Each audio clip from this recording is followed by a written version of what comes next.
The afternoon sun cast long shadows across Cedar Park as 12-year-old Andre hurried along the familiar shortcut that would take him home.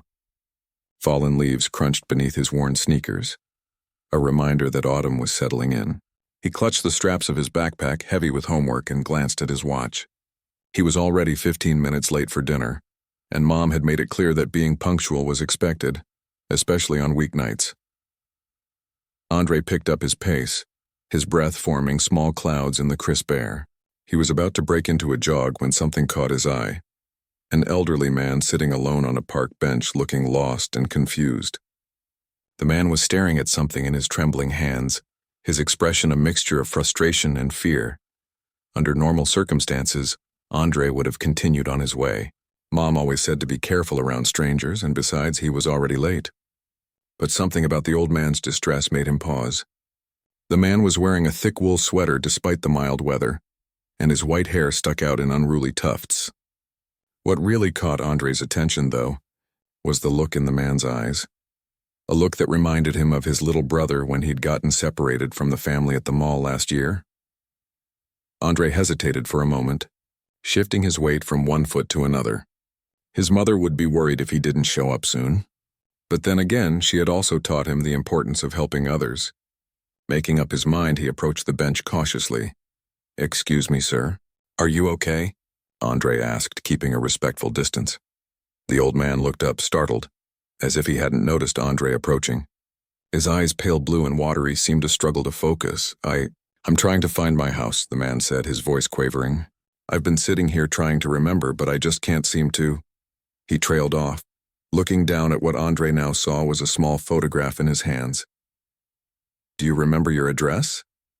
"Maybe I can help you get home," Andre offered, taking a seat on the far end of the bench. The old man shook his head slowly. "I used to know it. I've lived there for 40 years, you'd think I'd remember." He let out a small, embarrassed laugh that turned into a sigh. "My daughter will be worried." Andre noticed a silver medical alert bracelet on the man's wrist. Leaning forward slightly, he could make out the words Alzheimer's disease engraved alongside a name and emergency contact number. "My name's Andre," he said, smiling gently. "What's yours?" "Walter," the man replied after a moment's hesitation. "Walter Wilson." He squinted at Andre. "Shouldn't you be heading home, young man?" "It's getting late." "I've got time," Andre lied, setting his backpack down at his feet. "Can I see that picture you're holding?" Walter handed over the photograph reluctantly. It showed a Victorian-style house with blue trim and a wide front porch. In front of the house stood a younger Walter with his arm around a smiling woman. "That's my home," Walter said, his face lighting up with recognition. "And that's my Eleanor. She's gone now." The light faded from his eyes. 3 years this December. Andre studied the photograph carefully. There were no obvious street signs or house numbers visible, but the house was distinctive. "This is a beautiful home, Mr. Wilson. Do you remember what street it's on?" Walter's forehead creased with concentration. "Maple. No, Oak Street, I think." He rubbed his temples. "Or maybe it was Elm." "The trees you see, all the streets in our neighborhood are named after trees." Andre nodded encouragingly. "That helps. Is it far from here?" "I don't think so," Walter said uncertainly. "I like to walk to this park. Eleanor and we used to feed the ducks by the pond every Sunday." He pointed vaguely in the direction of the small pond at the center of the park. From his pocket, Andre pulled out his phone. His mom had finally allowed him to have one this year, mainly for emergencies. This seemed like one. "I could call the number on your bracelet," he suggested. Walter shook his head vigorously. No, Claire worries too much already. She'll be upset that I wandered off again." He looked at Andre with sudden clarity. "I'm not supposed to go out alone anymore, you know. But sometimes I forget that I forget." He smiled sadly at his own joke. Andre felt a pang of sympathy. His grandmother had started forgetting things before she passed, though not like this.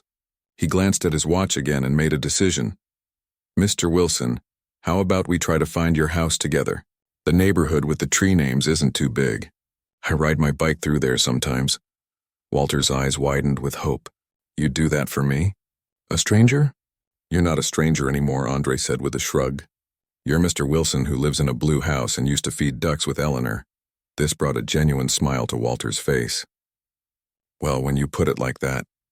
He attempted to stand, wobbling slightly. Andre quickly moved to offer support, surprised at how light the old man felt as he steadied him. Despite his thin frame, Walter had a certain dignity about him: pressed slacks, polished shoes, and a cardigan sweater that had seen better days but was still neat and clean. They began walking slowly toward the park exit, Andre adjusting his pace to match Walter's careful steps. The old man occasionally stopped to catch his breath or to point out something that triggered a memory. "The bakery used to be right there," he said, gesturing toward what was now a cell phone store. "Best cinnamon rolls in the city." The smell would drift all the way to the park on Sunday mornings. Andre listened attentively as Walter shared fragments of his past. Between these stories, he gently asked questions that might help pinpoint where Walter lived. What color was the front door? Was it close to any shops or churches? Did the house have steps leading up to it? Gradually, a clearer picture emerged. The house was on Cedar Street, had 6 steps leading to a wraparound porch, and was 3 doors down from a small corner market. Walter seemed more lucid as he recalled these details, as if the act of remembering was strengthening his mental connections. As they walked through the neighborhood of tree-named streets, the late afternoon sun began to dip lower, casting an orange glow over the houses. Andre's phone had buzzed several times in his pocket, undoubtedly his mother wondering where he was. He'd have to explain later and face whatever consequences came. Right now, getting Mr. Wilson home safely was what mattered. They tried Maple Street first, then Oak, but nothing looked familiar to Walter. As they turned onto Cedar Street, however, Walter suddenly squeezed Andre's arm. "This feels right," he whispered, as if afraid to jinx their progress. They walked slowly down Cedar, Walter scrutinizing each house they passed. About halfway down the block, he stopped abruptly. Across the street stood a Victorian-style house with faded blue trim, a wraparound porch, and exactly 6 steps leading up to it. Just as in the photograph, though the house now looked somewhat more weathered. "That's it," Walter said, his voice filled with relief and certainty. "That's my home." As if on cue, the front door of the house flew open and a middle-aged woman emerged, her face etched with worry. She looked up and down the street before her eyes landed on Walter and Andre. For a moment she froze, then rushed down the steps and across the street. "Dad, where have you been?" "I've been looking everywhere." The woman, Claire, Andre presumed, enveloped Walter in a tight hug before holding him at arm's length to inspect him. "I went for a walk," Walter said simply, as if it were the most natural thing in the world. Claire turned to Andre, a mixture of gratitude and suspicion in her eyes. "And who might you be?" "This is my friend Andre," Walter said before Andre could respond. "He helped me find my way home when I got a bit turned around." The suspicion in Claire's eyes melted into gratitude. "Thank you," she said softly. "Dad's not supposed to go out on his own anymore." "I'm fine, Claire," Walter protested, though his earlier confusion seemed to contradict this claim. Andre shifted uncomfortably under Claire's gaze. "It wasn't a problem, ma'am. Mr. Wilson just needed a little help remembering." Claire's eyes grew misty. "Did he tell you about the house? About Eleanor?" Andre nodded. He remembered a lot, actually. Once we started walking and talking, from across the street came a man's voice. "Claire, did you find him?" A tall, distinguished-looking man in his 40s stood in the doorway of the Wilson house. "Yes, Robert." "He's here!" Claire called back. "This young man helped him home." Robert nodded and disappeared back inside, leaving Andre with the distinct impression that this wasn't the first time Walter had wandered off. "Would you like to come in for some hot chocolate?" Claire offered. "It's the least we can do to thank you." Andre was tempted, but his phone buzzed again in his pocket. "I should really get home. My mom's expecting me." Walter, who had been quiet for a moment, suddenly gripped Andre's hand. "Thank you, young man. Not everyone would stop to help an old fool who can't remember his own address." "You're not a fool, Mr. Wilson," Andre said firmly. "You just got a little lost.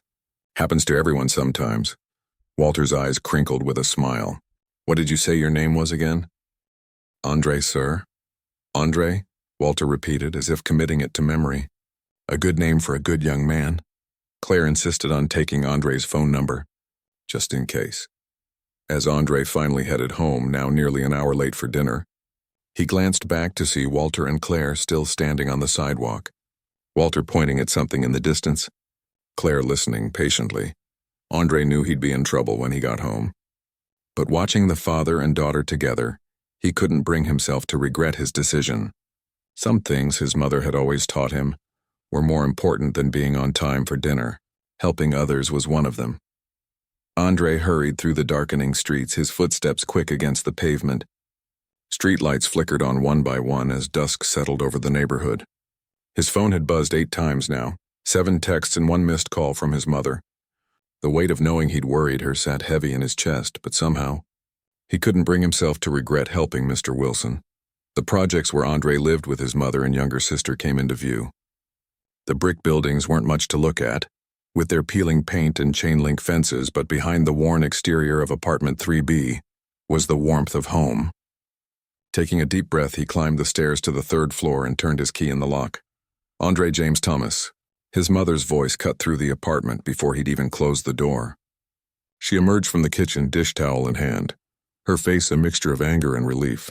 "Where have you been? Do you have any idea what time it is?" "I was about to call the police." "I'm sorry, Mom," Andre said, dropping his backpack by the door. The smell of chicken and rice filled the apartment. Dinner was long over. "I was helping someone who needed it." His mother's expression softened slightly, but her arms remained crossed. "What are you talking about?" "You know the rules, home by 6, especially on school nights." From the small living room, Andre's 10-year-old sister Tiana peered over the back of the sofa, curiosity written across her face. "Did you get in trouble again?" she asked, clearly hoping for some drama to break up the evening routine. "Mind your business," Andre told her, though without much heat. To his mother, he said, "There was this old man in the park. He has Alzheimer's, Mom. He couldn't remember how to get home." His mother, Letitia Thomas, studied her son's face for a moment, searching for any sign of deception. Finding none, she sighed and gestured toward the kitchen. "Your dinner's in the microwave. While you eat, you can tell me exactly what happened." Over a plate of slightly dried-out chicken and rice, Andre recounted his afternoon with Mr. Wilson. His mother listened intently, her initial anger gradually giving way to understanding. His daughter was so worried, Andre explained, pushing the last grains of rice around his plate. You should have seen her face when she found him. Like she'd been holding her breath for hours and could finally breathe again. Letitia reached across the table and squeezed her son's hand. "You did a good thing, baby. I'm proud of you for helping that man." She paused, then added with a hint of sternness, "But next time you call me first. I don't care what you're doing. You let me know you're going to be late." "I was worried sick." "Yes, ma'am." Andre nodded, relief washing over him. His mother was strict about curfews and check-ins with good reason. Their neighborhood wasn't the safest after dark. "Now finish your homework and get to bed," she said, rising to clear his plate. "You've had quite the adventure for one day." Later that night, as Andre lay in bed staring at the ceiling, he thought about Mr. Wilson. What would it be like to slowly lose your memories? To forget your own address or the faces of people you loved? The idea terrified him. His own grandmother had started forgetting things before she passed. Names, dates, where she'd left her glasses. But nothing like what Mr. Wilson was experiencing. He wondered if Mr. Wilson would remember him tomorrow. The next morning dawned gray and drizzly. Andre rushed through his usual routine, shower, breakfast, double-checking Tiana had everything for school, before heading out into the light rain. The walk to Jefferson Middle School took 20 minutes, and he'd learned from experience that wet socks made for a miserable day. As he cut through Cedar Park, now slick with rain, he found himself glancing toward the bench where he'd found Mr. Wilson. It was empty, water beating on its wooden slats. Something about the sight made him feel both relieved and oddly disappointed. School dragged by with unusual slowness. During history class, as Mr. Peterson droned on about the Civil War, Andre's mind kept wandering to the Wilson family. What was their life like? Did they take turns watching over Mr. Wilson? Did they have to lock the doors to keep him from wandering off? By the time the final bell rang at 3:15, the rain had stopped, leaving behind puddles and a fresh, clean smell in the air. Andre took his time walking home, splashing through puddles despite himself, enjoying the temporary freedom between school and home responsibilities. His mom wouldn't be back from her shift at the hospital until 6, which meant he needed to start dinner and make sure Tiana did her homework. He was about a block from his building when his phone buzzed in his pocket. Fishing it out, he saw an unfamiliar number on the screen. For a moment, he considered ignoring it, Probably just another spam call, but something made him answer. Hello? Is this Andre? A woman's voice. Familiar, but it took him a moment to place it. Yes, this is Andre. This is Claire Wilson, Walter's daughter. From yesterday? The woman sounded slightly nervous, as if she wasn't sure he'd remember. Oh, hi, Ms. Wilson. Is everything okay? Did Mr. Wilson wander off again? Andre stopped walking, suddenly concerned. Claire's laugh came through the phone, tired but genuine. No, thank goodness. He's having a good day today. Actually, that's part of why I'm calling. He remembers you, Andre. He's been talking about that nice young man from the park all morning. Something warm bloomed in Andre's chest. He remembers me? Yes, he does. That's unusual. Dad's short-term memory isn't very reliable these days, but you made quite an impression. She paused. He asked if you might come visit sometime. I know that's a lot to ask, and of course you'd need your parents' permission, but I'd like that, Andre interrupted, surprising himself with his eagerness. I'd have to check with my mom, though. Of course, Claire said quickly. Maybe this weekend? We could send a car to pick you up. Andre thought about the mountain of chores waiting for him on Saturday, the standing commitment to help his Uncle Ray with his food truck on Sunday mornings. I could maybe come Saturday afternoon, he said cautiously. If my mom says it's okay. That would be wonderful, Claire replied, the relief evident in her voice. My father doesn't connect with people easily anymore, but he's taken a shine to you. It would mean a lot to him. To all of us, really. They arranged that Andre would call back once he'd spoken with his mother and then hung up. As he continued walking home, Andre felt oddly lighter, as if the gray day had suddenly brightened. There was something special about being remembered by someone who struggled to remember. That evening, when his mother returned from her shift, tired but smiling at the sight of dinner ready, and Tiana working on her spelling words at the kitchen table, Andre waited for the right moment to bring up Claire's call. Mom, he began, as she kicked off her nursing shoes with a grateful sigh. Remember that man I helped yesterday? His daughter called me today. Letitia looked up sharply. What did she want? Andre explained about the invitation, watching his mother's face carefully for signs of disapproval. To his surprise, her expression was thoughtful rather than dismissive. I don't know, Andre, these are strangers. Wealthy strangers from the sounds of it, living in that fancy neighborhood. Mr. Wilson remembered me. Mom, his daughter said that doesn't happen much anymore. Andre wasn't sure why this mattered so much to him, but it did. I told her I'd need your permission. Letitia studied her son, a slight smile playing at the corners of her mouth. You really want to do this, don't you? Andre nodded. Yeah, I think maybe I could help somehow, even just by visiting. His mother was quiet for a long moment, absently rubbing her sore feet. Finally, she said, you can go on Saturday after you finish your chores. But I want to talk to this Claire person first, and they need to drop you back home before dark. And you keep your phone on you the whole time, you hear me? Yes, ma'am. Andre grinned, already reaching for his phone to call Claire back. The next 2 days crawled by. Andre found himself thinking about the upcoming visit whenever his mind wandered. What would Mr. Wilson's house look like inside? Would the old man truly remember him, or would Andre be a stranger again? By the time Saturday afternoon arrived, he'd changed his shirt twice, settling finally on a simple blue button-up that his mother insisted made him look respectable. Remember your manners, Letitia reminded him as she helped straighten his collar. And call me if anything feels off, you understand? Anything at all? I will, Mom, promise. Andre fidgeted by the window, watching for the car Claire had mentioned. His mother had spoken with her for nearly 20 minutes the day before, her questions direct and thorough. Whatever Claire had said must have satisfied her, because here he was, waiting to visit a family he'd only just met.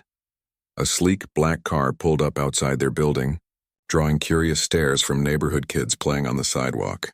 It wasn't a stretch limousine or anything that flashy, but its polished exterior and tinted windows screamed money in a neighborhood where most families didn't own a vehicle at all.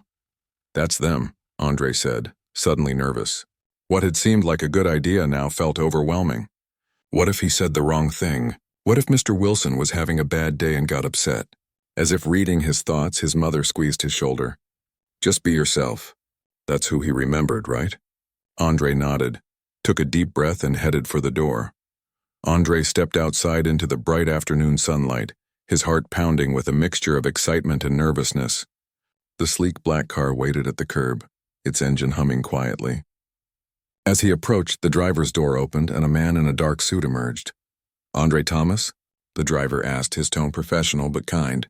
"Yes, sir," Andre replied, suddenly conscious of his second-hand sneakers and the small tear in his jeans that his mother hadn't had time to mend.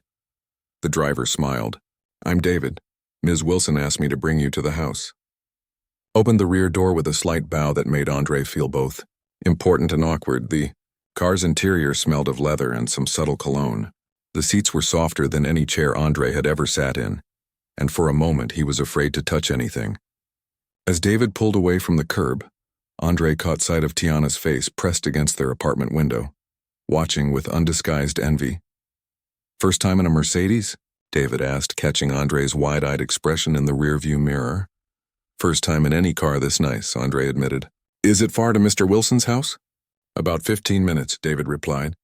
"Ms. Claire said you helped Mr. Wilson find his way home?" "That was a good thing you did." Andre shrugged, embarrassed by the praise. Anyone would have done the same. David's eyes crinkled at the corners. "No, young man. Not anyone would have done what you did. Most people would have walked right past." The rest of the drive passed in comfortable silence as Andre watched the neighborhoods change outside his window. Run-down apartment buildings gave way to small family homes, which gradually grew larger and more impressive as they approached Cedar Street. By the time David turned onto Mr. Wilson Street, they were surrounded by grand old houses set back from the road, each with its own carefully tended garden. The Wilson home looked even more impressive in daylight. The blue trim that had appeared faded in the evening light now showed as a dignified navy against crisp white siding. Flower beds lined the walkway, and a massive oak tree dominated one side of the yard, its branches stretching protectively over the roof. As David opened the car door for him, Andre's stomach fluttered with butterflies. He'd never visited a house like this before. "Don't worry," David said quietly, noticing his hesitation. "They're good people." The front door opened before Andre reached the porch steps. Claire Wilson stood in the doorway, dressed casually in jeans and a light sweater, her smile warm and genuine. "Andre, thank you so much for coming," she said, extending her hand. "Dad's been asking about you all morning.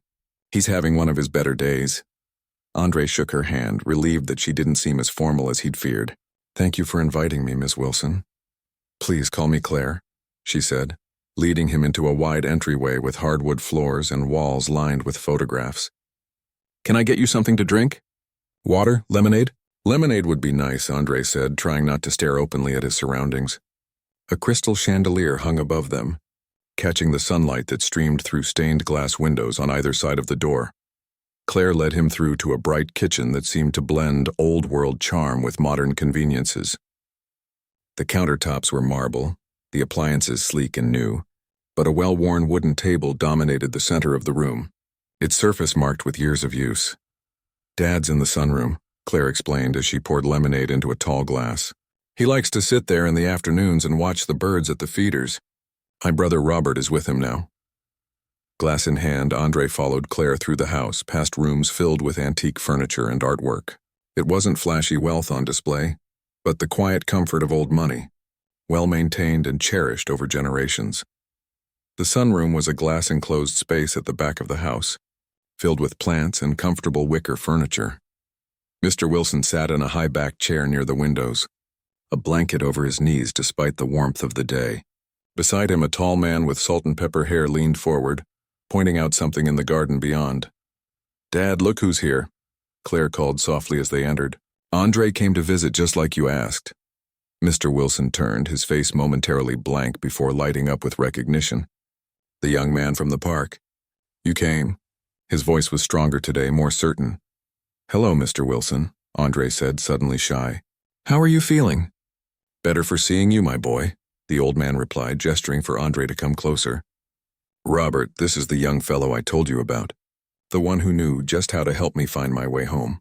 The tall man stood and extended his hand. "Robert Wilson, Jr., he said, his grip firm as he shook Andre's hand. "My father hasn't stopped talking about you. Thank you for what you did." There was something in Robert's eyes that went beyond simple gratitude, a measuring look that made Andre feel as though he were being evaluated, He shifted uncomfortably under the scrutiny. "Please sit down," Mr. Wilson said, patting the chair next to his. "Tell me about yourself. Claire says you're 12? That seems very young to be so wise." Andre settled into the chair, carefully setting his lemonade on a nearby table. "I'll be 13 next month," he corrected gently. "And I'm not wise. I just did what my mom taught me, to help people when they need it." "A good mother, then?" Mr. Wilson nodded approvingly. "What does she do, your mother?" "She's a nurse at Memorial Hospital," Andre said with pride. "She works in the emergency room." "A noble profession," Robert commented, retaking his seat. "And your father?" The question, asked without malice, still stung. "It's just me, my mom, and my little sister," Andre said, his voice steady. He'd learned long ago not to be ashamed of his family situation. "My dad left when I was 4. An awkward silence followed, broken by Mr. Wilson's gentle voice. "Families come in all shapes and sizes. The important thing is the love that holds them together." He reached over and patted Andre's hand. "Now tell me about school. What subjects do you enjoy?" The conversation flowed more easily after that. Andre found himself talking about his love of science and history, his dream of maybe becoming a doctor someday like the ones my mom works with, and his volunteer work at the community center where he helped younger kids with their homework on Wednesdays. Mr. Wilson proved to be an excellent listener, asking thoughtful questions and sharing stories from his own youth. Though he occasionally lost his train of thought or repeated himself, his eyes remained clear and focused on Andre. Robert and Claire joined in from time to time, but mostly seemed content to watch their father engage so animatedly with his young visitor. After about an hour, Claire excused herself to prepare some snacks. As she left the sunroom, Robert leaned forward in his chair. "Andre, did my sister explain my father's condition to you?" he asked, his voice low. "She said he has Alzheimer's," Andre replied. "My grandmother had some memory problems before she passed, but I don't think it was as serious." Robert nodded. "It's a progressive disease. There are good days and bad days. Today is a remarkably good day, and I believe we have you to thank for that." Mr. Wilson had dozed off in his chair, his breathing deep and regular. Robert continued. "Something about your kindness made an impression on him. He doesn't usually remember new people he meets, not even from one day to the next." "I didn't do anything special," Andre insisted.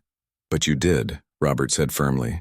"You showed respect and patience at a time when my father was vulnerable and confused. Many people, even adults, find it difficult to deal with someone who has Alzheimer's. They get frustrated or dismissive." Claire returned with a tray of cookies and fruit, setting it down on the coffee table. "Dad sleeping?" she whispered. "Just a little catnap," Robert replied.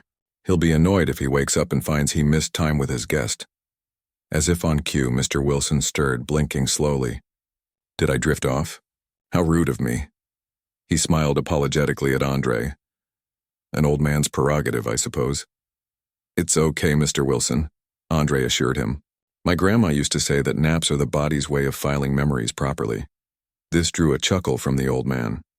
"Your grandmother sounds like a wise woman. Speaking of memories," he turned to Claire, "would you bring me that photo album from the shelf? The blue one." Claire retrieved a large leather-bound album and placed it gently on Mr. Wilson's lap. For the next half hour, he showed Andre photographs of his life, his wedding to Ellie, his career as a judge. Each picture seemed to unlock another story, and though sometimes the details got muddled or the names confused, the emotions behind the memories remained vivid and true. As the afternoon wore on, Andre noticed Robert quietly observing the interaction, occasionally making notes on his phone. Once, when their eyes met, Robert gave him a thoughtful nod that Andre couldn't quite interpret. Around 5 o'clock, Claire gently reminded everyone of the time. "Andre needs to head home before dark," she explained to her father. His mother was very clear about that. Disappointment flashed across Mr. Wilson's face. "So soon? Well, I suppose mothers must be obeyed." He closed the photo album with a sigh. "Will you come again, young man?" Before Andre could respond, Robert spoke up. "Actually, Dad, I had an idea I wanted to discuss with Andre and his mother."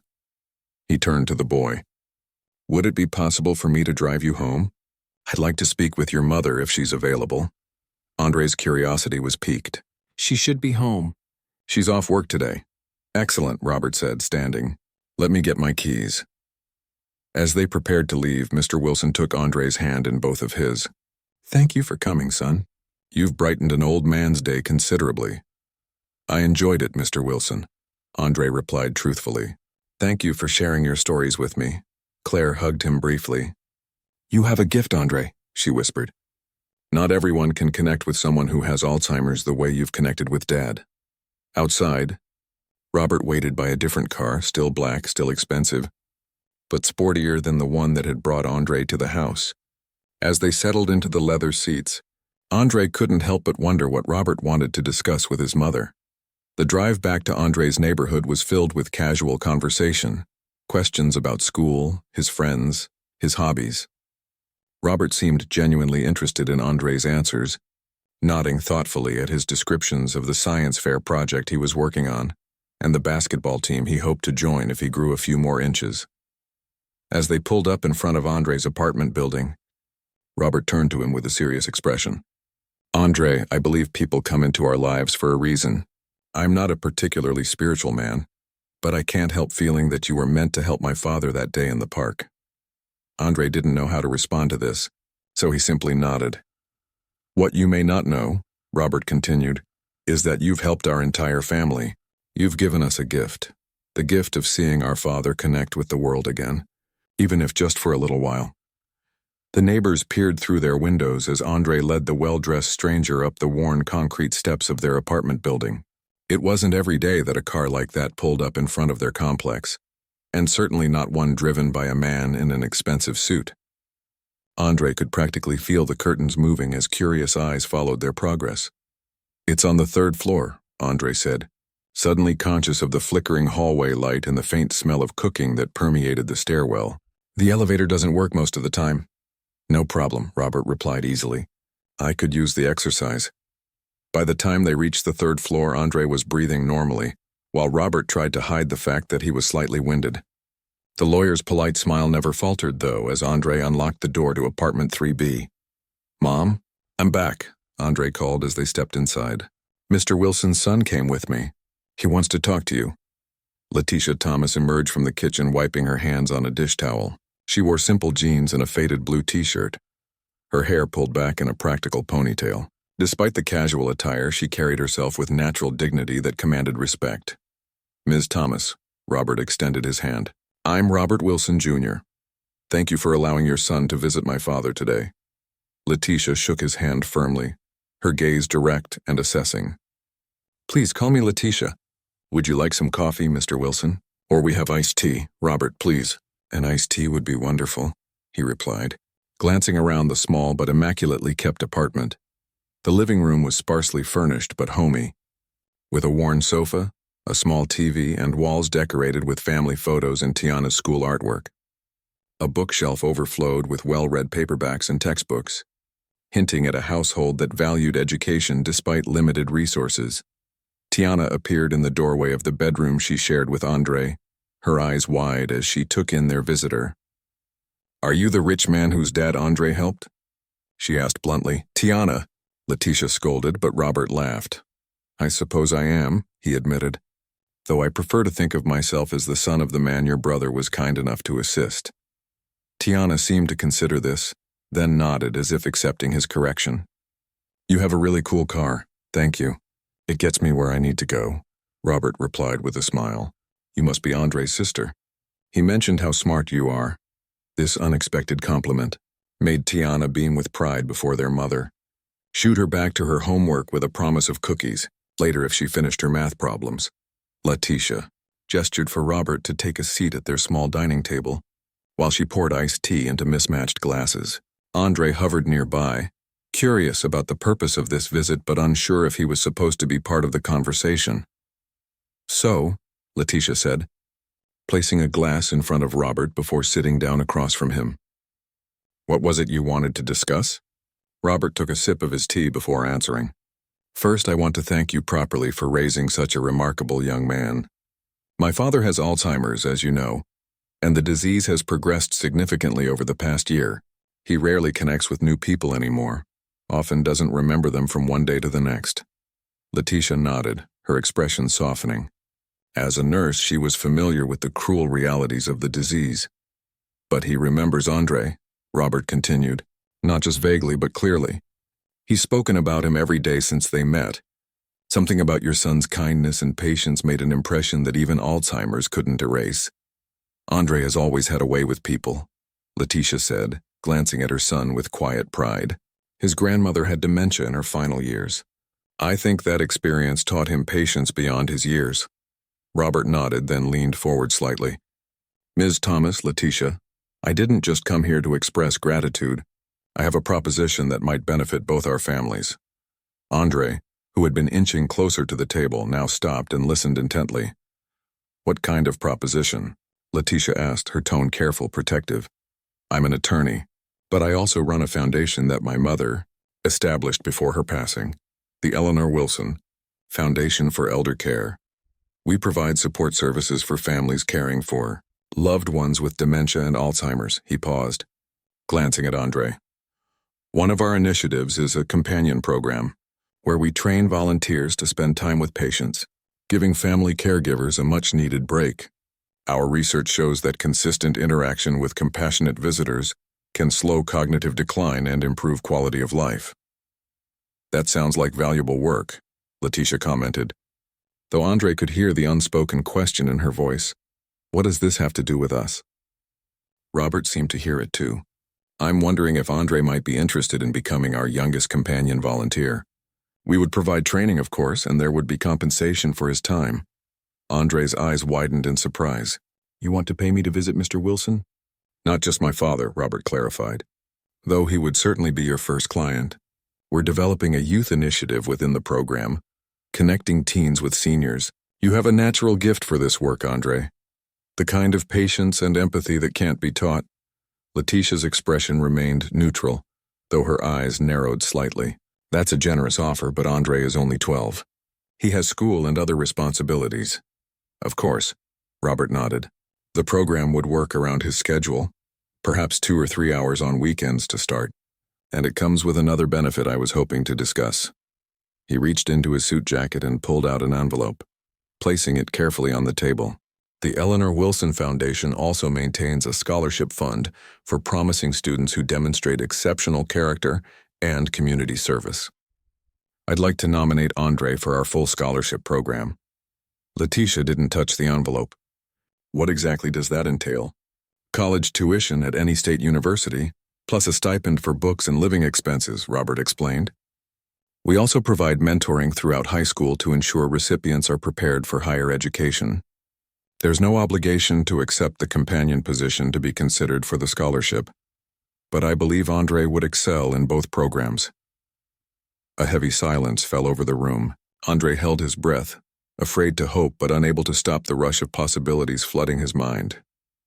College had always seemed like a distant dream, something his mother spoke about with determination despite the obvious financial hurdles. Why?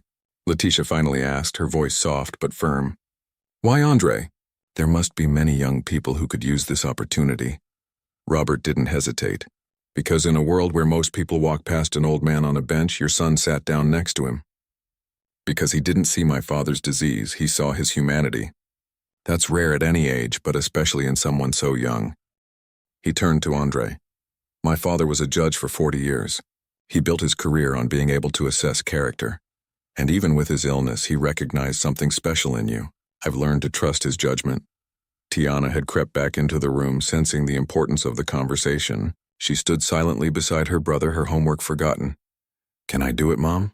Andre asked, unable to contain himself any longer. I really like talking with Mr. Wilson, and if it could help with college... His voice trailed off, aware of how much this could mean for their family's future. Letitia looked at her son thoughtfully, then back at Robert. The scholarship, there are no strings attached? If he decides the companion program isn't for him? None, Robert confirmed. Though based on what I observed today, I believe he has a genuine talent for this work. But yes, the scholarship nomination stands regardless. She nodded slowly, considering. We don't take handouts, Mr. Wilson. My children are being raised to earn their way. This isn't charity, Robert insisted. It's an investment in a young man who's already demonstrated exceptional character. And the companion program is legitimate work that fills a critical need in our community. Andre watched his mother's face, recognizing the internal struggle playing out there. Pride versus practicality. Independence versus opportunity. She had always taught him and Tiana that education was their path forward, their way to a better life than she'd been able to provide. But accepting help didn't come easily to Letitia Thomas. "I'd need to see all the details," she said finally. "About both programs. And Andre's schoolwork comes first. His grades can't slip."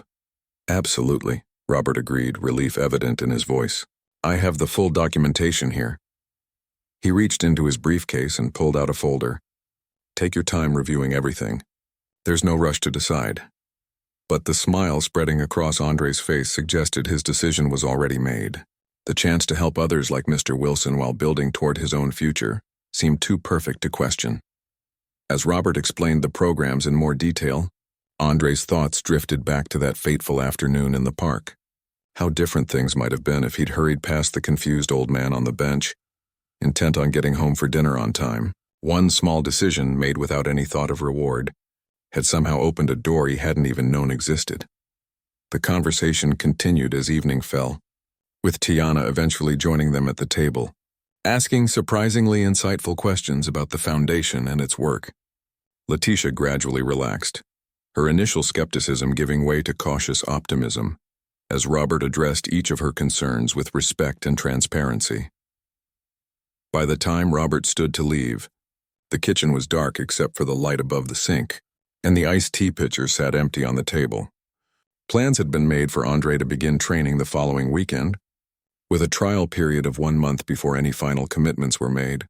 At the door, Robert shook Andre's hand with the same respect he'd shown adults throughout the evening. "Thank you for considering this opportunity," he said. "I believe you'll do remarkable things with it." As the sleek black car pulled away from the curb, the three Thomases stood at their window watching until it disappeared around the corner. "Do you think Grandma would be proud?" Andre asked quietly. Letitia put her arms around both her children, pulling them close. "Baby, she's bragging to everyone in heaven right now." 6 months had passed since Robert Wilson's visit to the Thomas apartment. Spring had bloomed into summer, and now the crisp air of early fall rustled the leaves in Cedar Park. Andre sat on the same bench where he'd first met Mr. Wilson, though today he wasn't alone. Beside him, the elderly man fed breadcrumbs to an eager group of sparrows, his movements slower than they had been even 6 months ago, but his eyes bright with enjoyment. "My Eleanor loved feeding the birds," Mr. Wilson remarked, not for the first time that afternoon. "She kept a journal of all the different species that visited our yard." "Did she have a favorite?" Andre asked, though he knew the answer. It was part of their ritual now. Mr. Wilson smiled. "Bluebirds. She said they brought good luck." He scattered the last of the crumbs and dusted off his hands. "I think she would have liked you, son." These Saturday afternoon outings had become a highlight of Andre's week. Sometimes they walked through the park or visited the small community library, but most often they simply sat and talked, or rather Mr. Wilson talked, and Andre listened. The same stories came up frequently as the disease continued its relentless progress, but Andre never showed impatience. Each time he responded as if hearing the tale for the first time, occasionally asking gentle questions that helped Mr. Wilson fill in details he might otherwise have lost. "We should head back soon," Andre said, checking the time on his phone. "Claire is making that pot roast you like for dinner." "Is she now? Well then, we shouldn't keep her waiting." Mr. Wilson stood carefully, leaning on his walking cane. He'd started using it about a month ago, more for balance than support. "You'll stay for dinner, won't you?" "Not tonight, Mr. Wilson. I promised my mom I'd be home. My uncle is visiting from Atlanta." A flash of disappointment crossed the old man's face before he nodded in understanding. Family comes first, always. He patted Andre's shoulder as they began the slow walk back to Cedar Street. "You're a good son, Andre. A good nephew, too, I expect." The training Andre had received through the Eleanor Wilson Foundation had taught him not to contradict or correct someone with Alzheimer's, but rather to go along with their reality while gently redirecting when necessary. But he'd found that Mr. Wilson responded best to simple honesty. "I try to be," Andre replied, "though sometimes I could be better about helping around the house." "Mom works so hard," Mr. Wilson nodded sagely. "We all have room for improvement. That's what makes life interesting. The constant striving to be better than we were yesterday." It was these moments of clarity, These glimpses of the wise judge Mr. Wilson had once been, that Andre treasured most. Even as the disease took more of his memories, it couldn't erase the fundamental wisdom and kindness that defined him. They walked in comfortable silence, Mr. Wilson occasionally stopping to catch his breath or comment on something that caught his eye. A particularly vibrant maple tree, a child's bicycle abandoned on a front lawn, a mailbox painted to look like a lighthouse. As they approached the Wilson home, Andre noticed an unfamiliar car in the driveway alongside Claire's practical sedan and Robert's sleek Mercedes. A young woman was climbing out, her arms laden with files and a laptop bag. "Dad." "Andre, perfect timing," Claire called from the porch. "Lunch is almost ready and Nicole just arrived to update us on the Foundation's expansion." Mr. Wilson waved cheerfully, though he whispered to Andre, "Who is Nicole again?" "The program director for the youth initiative," Andre reminded him gently. "She's been helping me with my training." Of course, Mr. Wilson nodded, though Andre wasn't sure the information had truly registered. Inside, the house smelled of pot roast and fresh bread. Despite his earlier refusal, Andre found himself convinced to stay for a quick lunch before heading home. As they settled around the dining table, Nicole spread some documents out for Robert to review. "The pilot program has exceeded all our expectations," she explained, her voice animated with enthusiasm. "We started with Andre and 4 other young people 6 months ago, and now we have 23 active youth companions serving 40 seniors across the city." Robert nodded, clearly pleased. "And the feedback?" "Overwhelmingly positive. The seniors report feeling less isolated, and their families report noticeable improvements in mood and cognitive engagement." "And the youth companions?" She glanced at Andre with a smile. "Well, they're developing skills that will serve them well in any career path." Under the table, Andre felt his phone buzz with a text from his mother, reminding him about his uncle's arrival. As much as he wanted to stay and hear more about the program's success, family obligations called. "I'm sorry, but I really should get going," he said. Standing reluctantly, Robert looked up from the documents. "Of course.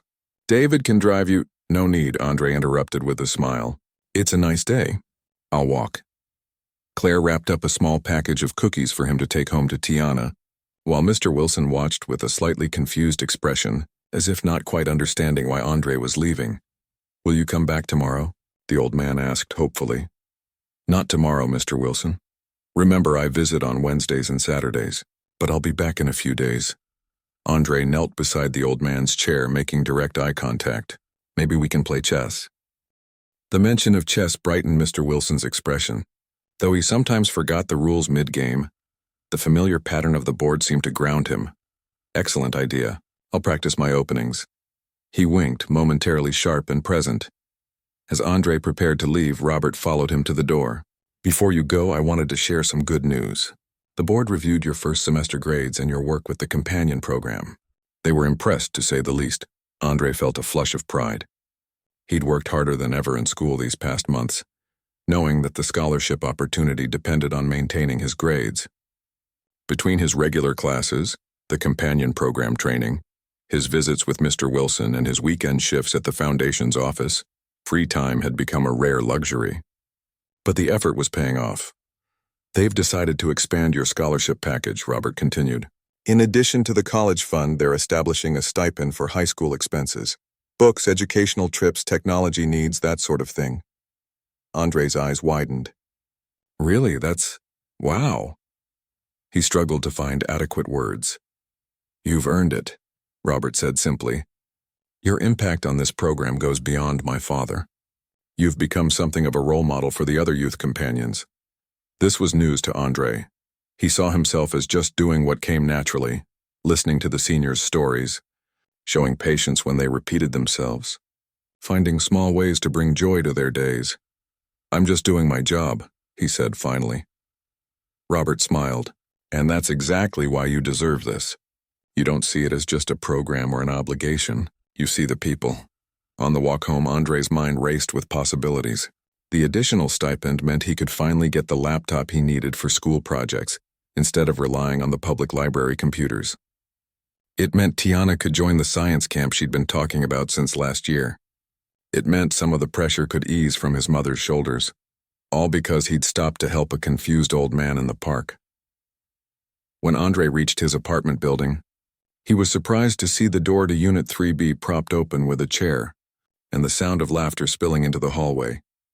He found his mother, Tiana, and Uncle Ray gathered around their small dining table, which was covered with brochures and pamphlets. "There he is," Uncle Ray boomed, rising to enfold Andre in a bear hug. "The man of the hour. What's going on?" Andre asked, glancing at the table. The brochures appeared to be for community colleges? His mother's eyes shone with a mixture of pride and excitement. "Your uncle has some news. Tell him, Ray." Uncle Ray cleared his throat dramatically. "You know how I've been trying to expand my food truck business?" Andre nodded. His uncle's Caribbean fusion cuisine had developed quite a following. "Well, I finally got approved for that small business loan, and I'm opening a real restaurant. A permanent location in Riverfront Plaza. That's amazing," Andre exclaimed, genuinely happy for his uncle, though still confused about the brochures. "Here's the thing," Uncle Ray continued. "I need a manager. Someone organized, detail-oriented, good with people." He looked meaningfully at Letitia. "Your mom has always been the most capable person I know." Andre turned to his mother in surprise. "You're going to manage Uncle Ray's restaurant?" Letitia nodded, her smile wider than Andre had seen in years. "It's a big step up from hospital shifts. Better hours, better pay." She gestured to the brochures. "Good enough that I can finally finish my business degree. 2 nights a week plus some online classes." The pieces clicked together in Andre's mind. His mother had always talked about going back to school. But between raising 2 kids and keeping a roof over their heads, there had never been time or money for her own dreams. "This is because of you. You know," she said softly, placing a hand on Andre's cheek. "Robert Wilson called Ray, said he was impressed by our family, wanted to know if there was any way he could support a fellow entrepreneur." "He did?" Andre hadn't known about this connection. Uncle Ray nodded. "Didn't even realize my loan application had been stuck in processing. One call from a high-powered attorney and suddenly things started moving." "But that's not all," Tiana piped up, unable to contain herself any longer. "Tell him about the apartment, Mom." Letitia shushed her daughter, but her smile remained. "One thing at a time, baby. Let's not overwhelm your brother." But Andre was already putting it together. Better job, school, his scholarship, the possibility of a better apartment, maybe in a safer neighborhood, closer to good schools for Tiana. All these changes, spiraling outward from one simple act of kindness. "Mom," he said, his voice thick with emotion, "everything's changing." She pulled him close, pressing a kiss to his forehead, though she now had to stand on tiptoes to reach. "For the better, baby. For the better." Later that evening, as the family sat around the living room listening to Uncle Ray's outrageous restaurant stories, Andre's phone buzzed with a text from Claire. "Dad asked for you at dinner. Said he was saving a chess move to surprise you. Thank you for being his friend." Andre smiled, thinking of the dignified old judge who'd lost his way but found a different kind of connection in the process. Some people might look at their relationship and see only what Mr. Wilson received: companionship, patience, a link to the world his disease was steadily taking from him. But Andre knew better. In helping Mr. Wilson find his way home that day in the park, he'd somehow found a path to his own future as well.